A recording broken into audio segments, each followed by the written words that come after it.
Tonight on Top Story, President John Mahama accused of seeking to delay and frustrate NPP's case by indicating intention to call 4,800 witnesses for the trial. We'll get a reaction and find out if the court will allow the record number of witnesses.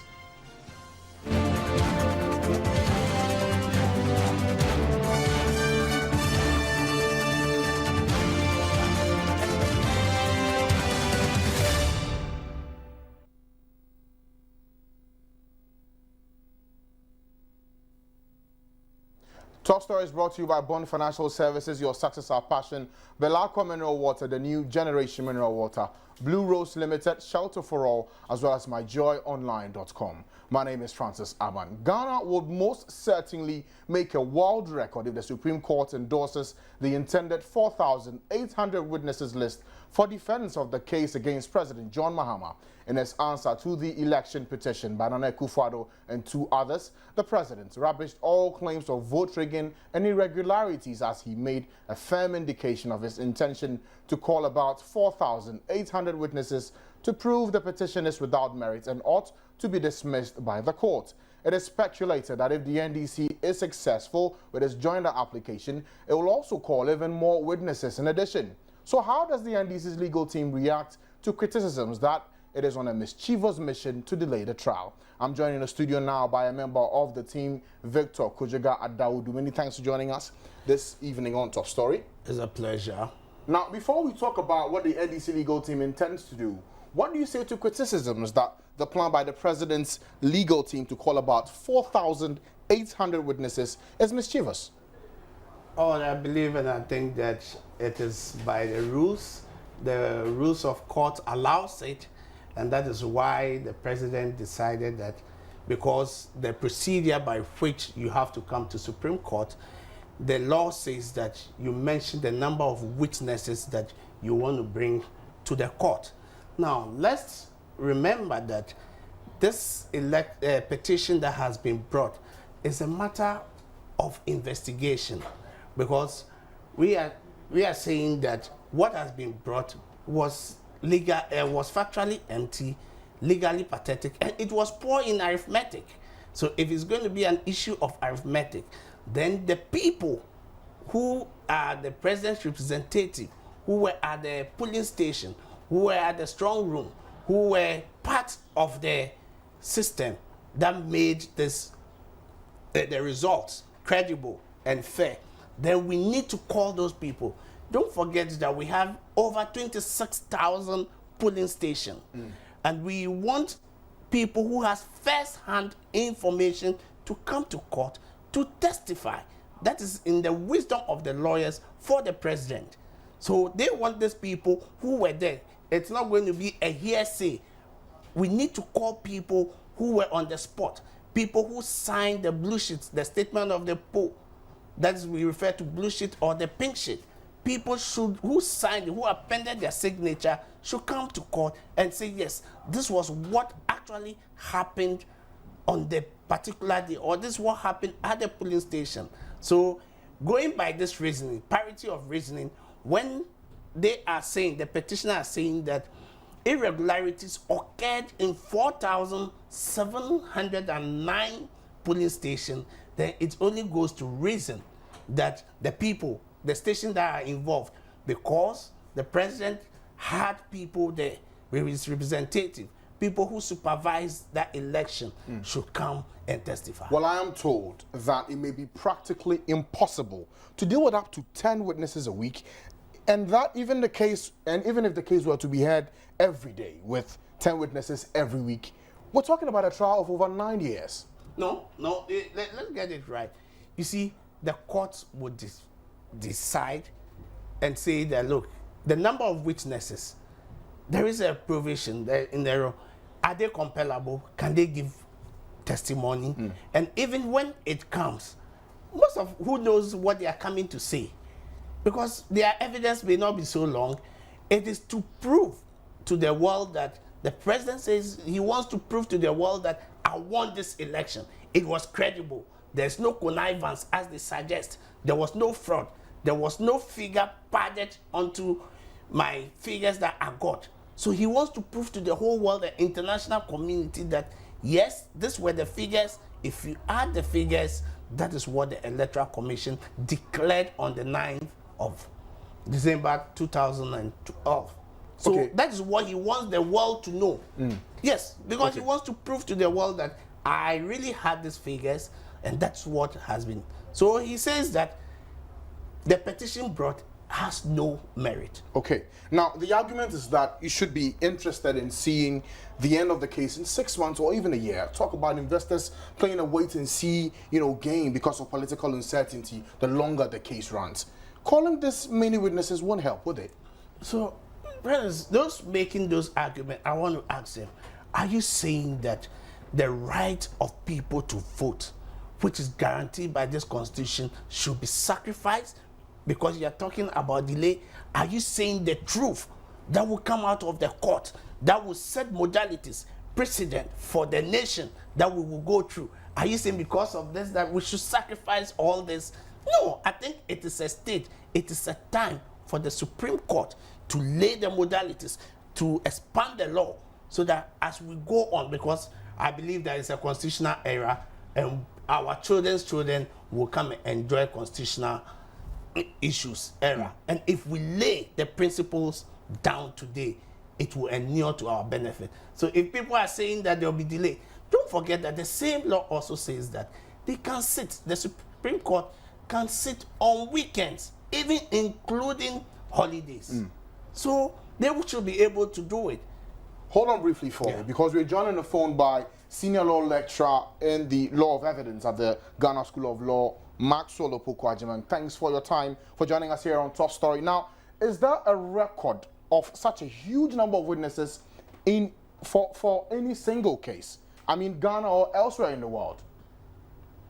Well, I'm not aware of, but I know that when you have inquiries like the Hillsborough Stadium disaster in England, I mean, sometimes you can call as many people as witnesses or victims or whatever.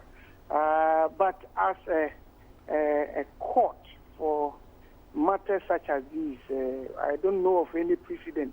I don't know of any precedent, but let me say that there's no cap.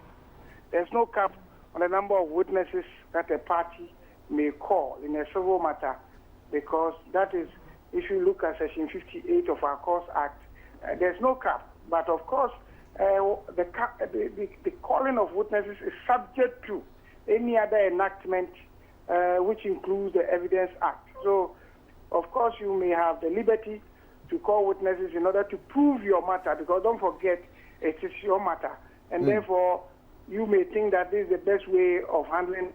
But in doing so, you also must be aware of certain rules and procedure that you have to follow. And so, as for numbers, I am not particular about numbers, because I know that our system has a way of weeding out unwanted numbers in any litigation. Now, will the Supreme Court allow this? I understand the law gives the court the discretion to whittle down a number. What will occasion that? Well, you see, the first and foremost, there are rules. Let me tell you some rules. For example, if a witness is coming to repeat, or you are going to line up people to be repeating what is already on record, written or oral, this is what we call the rule against self-serving or narrative. It is the judge has power to exclude it. We will not allow a person who is a resourceful person, knowing that this matter will come up, to line up, maybe call thousands of people and tell them the same story, so that they come and repeat and make it consistent. That one is to deceive the court, and therefore the court will not allow it based on the rules against narrative or self-serving evidence. That is one. Secondly, you should know that even corroboration is not necessary. Therefore, it does not matter that you have only one witness. If you have one witness who is credible, is better than thousands of pathological liars who will be lined up and then will be affected by lack of credibility and inconsistency, which will be fatal to your case. So whoever is thinking of calling witnesses, you have to consider this rule as well, because the credibility of your story depends on the consistency of the witnesses' testimony. And if there are going to be loopholes and inconsistencies, it goes against you. And the more you bring a lot of people, the more it creates inconsistencies. So I believe that I'm not sure if that is what they have proposed in their response. But if that is so, I believe that they have thought about this problem as well, knowing that we don't need to corroborate the evidence of anybody, because evidence and the proof of cases and discharging your burden is not based on the quantity, but rather the quality. So one person who is credible will serve your purpose than 4,000 or 5,000 or 1 million. So what then would be your advice then to both legal teams, the petitioners and the respondents, going forward, especially that the Supreme Court rules were amended to allow speedy disposal of election petitions? I didn't get that. Or if you can repeat it. You see, your line is very faint. I was asking that, what is your advice to both legal teams, the petitioners and the respondents, going forward, especially that the Supreme Court rules were amended to allow speedy disposal of election petitions? To sit on? I was asking that, what would your advice be for both teams, the petitioners and the respondents, the legal teams of the petitioners and the respondents, especially when the Supreme Court rules have been amended to allow for the speedy disposal of election petitions? Well, that's what I'm saying, that whether, you see, this amendment is, the amendment that is made is aimed at avoiding undue delay.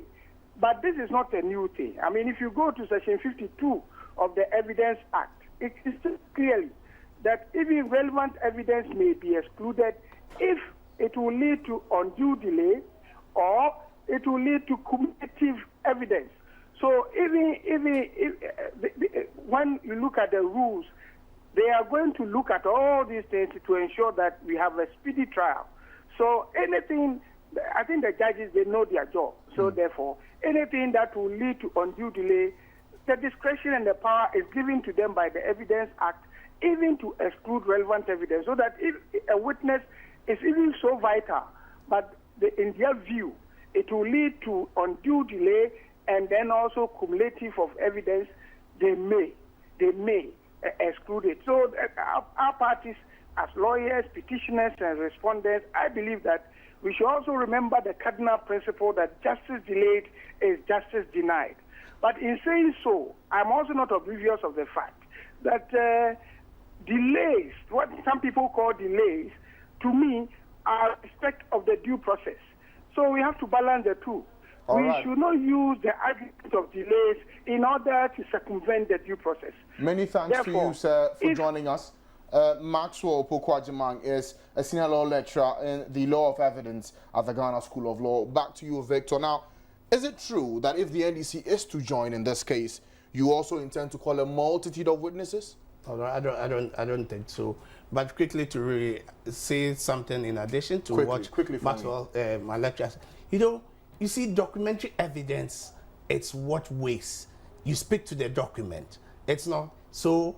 It's the probative value or what the weight they put on it is higher than. And I'm sure this case is more of documentary evidence. Now, quickly, if NDC is drawn to this action, I think that the people who went through, the party will sit down and say, yes, these are the witnesses and this is the evidence. So it is the number of evidence, what you have, will determine the kind of witnesses you want to call. Quickly for me, is there a date now to hear the joint application after last week's adjournment and following the NPP's withdrawal of its intended objection to the panel of judges? Yeah. I think before I got here, it's slated for Wednesday. Wednesday we will go.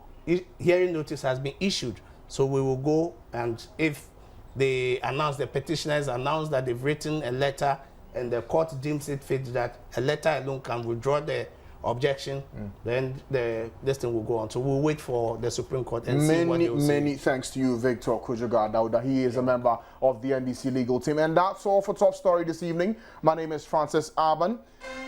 Join us again tomorrow for Top Story. Top Story is brought to you by Bond Financial Services. Your success, our passion. Belacqua Mineral Water, the new generation mineral water. Blue Rose Limited, Shelter for All, as well as myjoyonline.com.